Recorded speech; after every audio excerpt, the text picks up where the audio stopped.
Hi, it's Pastor Steve here. I am here with looking at the fifth book, the book of Deuteronomy, which is the fifth book of the Bible and the last book written in the Torah. Welcome to my little office here in Barnsley. We're going to take you through why Deuteronomy is such an awesome book in the Bible. Well, one of the main reasons is that it records Moses as he stands before the people of Israel who are on the edge of the promised land. So in the previous book, Numbers, we heard how they wandered the desert, but now they are ready to enter the promised land. But the book is tinged with sadness, as Moses knows he will not be entering the promised land. So what we have is Moses' last words to his people before they set off and he dies.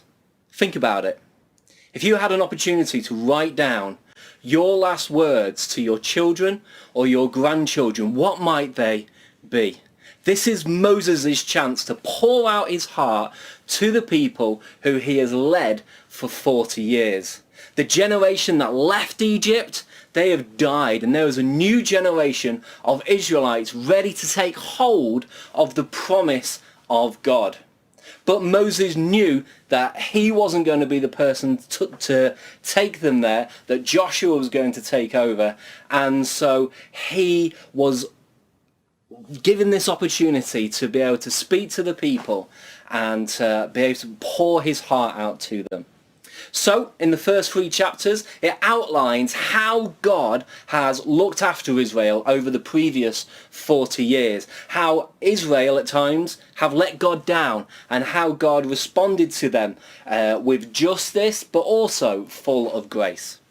Then Moses employs the people of Israel to love God and to make sure they don't make the same mistakes that the previous generation has made. He makes it clear that loving God is the key to keeping the law, the covenant between his people, between God and his people.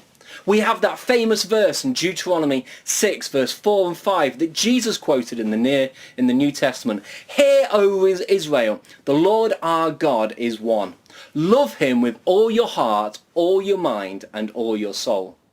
Then Moses reminds them what the law is, the covenant between God and Israel. He sets up how Israel will be different from the other nations. The rulers of Israel will be subject to God's law, and there will be prophets in place to keep them in check on the rulers.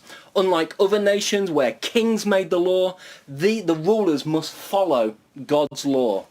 And unlike other rules that were around at the time, this one included provisions for the poor and for how widows and orphans were to be looked after.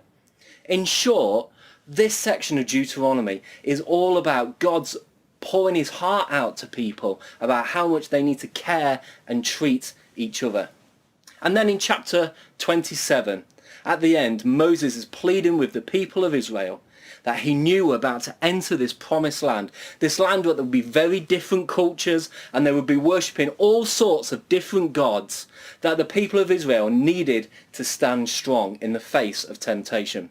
Then Moses sets out a challenge in Deuteronomy 30. Choose life.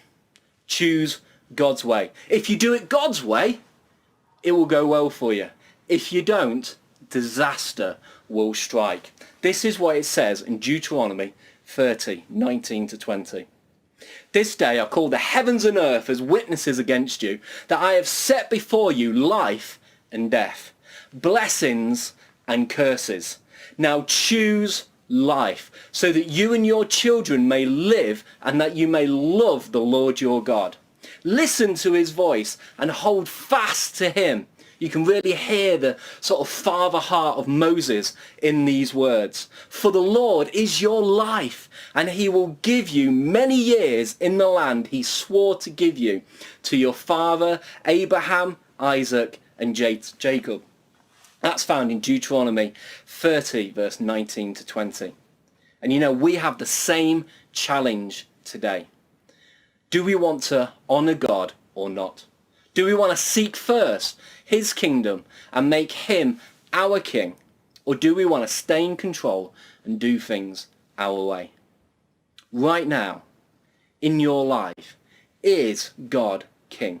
Have you made him the Lord of your life? Are you choosing life? Are you choosing blessings? When Moses said blessings and curses, he was really talking about obedience and disobedience. Are we obeying God in every area of our life? As a leader, like Moses, we want to see the people of destiny blessed, prospering, and walking in the rewards that God has for those who love him. So today I echo the words of Moses and say, let's love the Lord our God with all of our mind, all of our soul, and all of our heart. Amen. Well, that was the book of Deuteronomy.